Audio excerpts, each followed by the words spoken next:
C'est l'histoire de Marinette. C'est un peu celle aussi de l'ODLC en Isère. Il y a 20 ans, l'Office de lutte contre le cancer lance sa première campagne et l'incite à se faire dépister.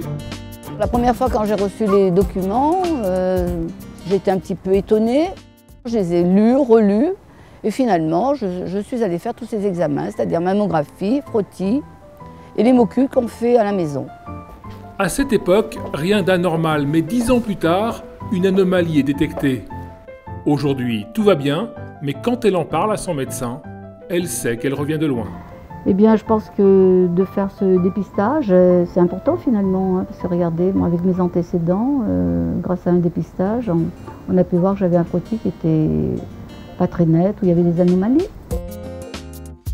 Depuis 1990, les campagnes de l'ODLC portent sur 3 dépistages: cancer du sein, cancer du col de l'utérus et cancer colorectal.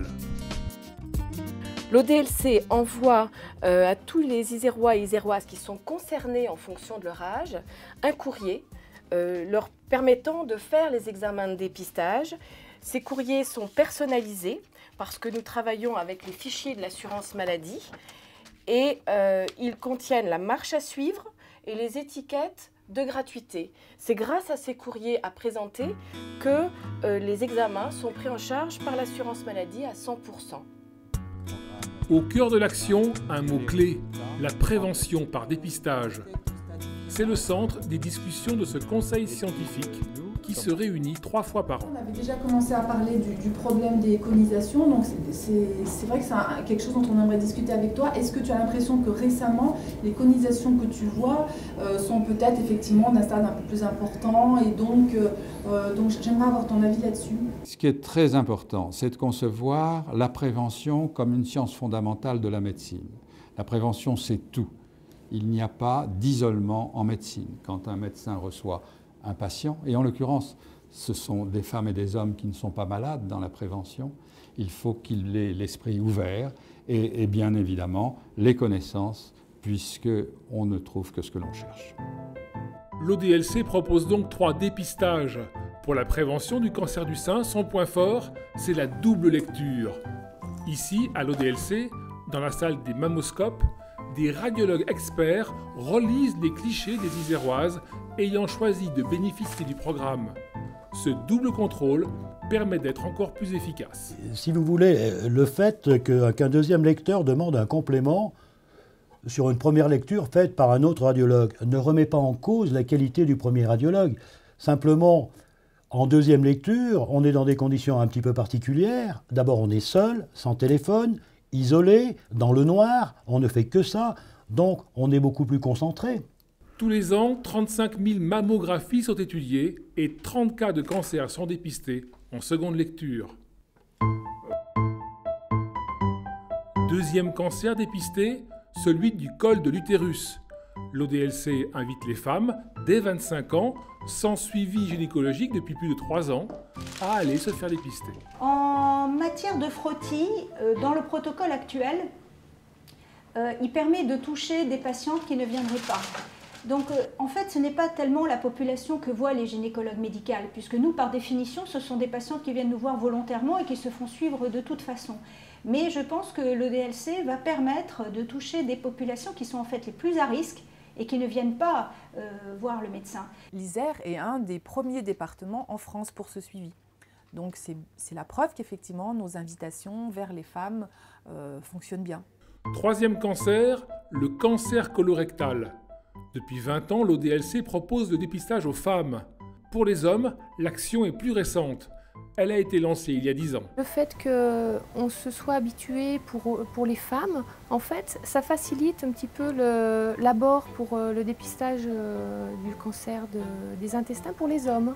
En fait, c'est de manière, pas naturelle, mais on a pu s'y mettre de manière moins brutale. Les hommes concernés par l'ODLC ? La preuve ce matin-là au café où Marinette retrouve des amis. Et parmi eux, Nicolas. Est-ce que tu as fait, toi, le dépistage du côlon? J'ai fait l'hémoculte, j'ai eu l'occasion de faire 2 coloscopies. Au même titre que la femme, je me sens concerné. Je veux dire, c'est pas l'apanage des femmes que de parler de la prévention des maladies soit cardiovasculaires, soit du cancer. Encore une fois, ça relève d'une éducation, d'un apprentissage de longue date.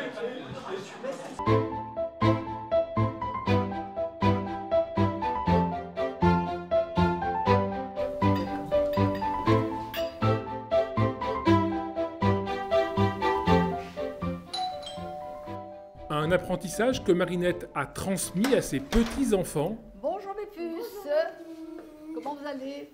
Très bien, et toi? Le dépistage ici, on en parle. Elles savent que je fais le dépistage, elles savent que l'autre mamie fait le dépistage également, mais bon, ça en reste... c'est pas tabou. Abolir un tabou, oser aborder la question du cancer, même lorsque l'on se sent en bonne santé, c'est le sens de l'action de l'ODLC. Avec le programme de dépistage qu'on propose aux gens, à des personnes qui sont en bonne santé, c'est d'aller éventuellement chercher un cancer dont ils n'auraient pas conscience. Et c'est vrai que c'est difficile quand même pour les personnes d'aller rechercher un cancer, puisque c'est une pathologie qui fait peur à tout le monde. Et c'est vrai que nous, dans notre programme de santé publique, voilà, c'est cela qu'on propose, aller chercher un cancer. Mais l'objectif, s'il y a un cancer, c'est de le trouver le plus tôt possible, à un moment où il sera plus facile à soigner et où les conséquences seront moins lourdes.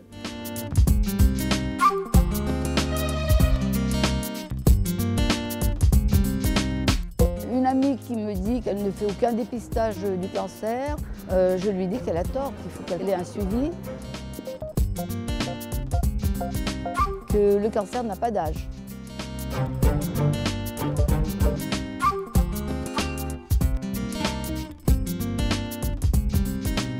C'est très important. Et puis d'ailleurs, quand on le fait et qu'on a les examens qui sont négatifs, on a un soulagement, on se sent une renaissance en fait.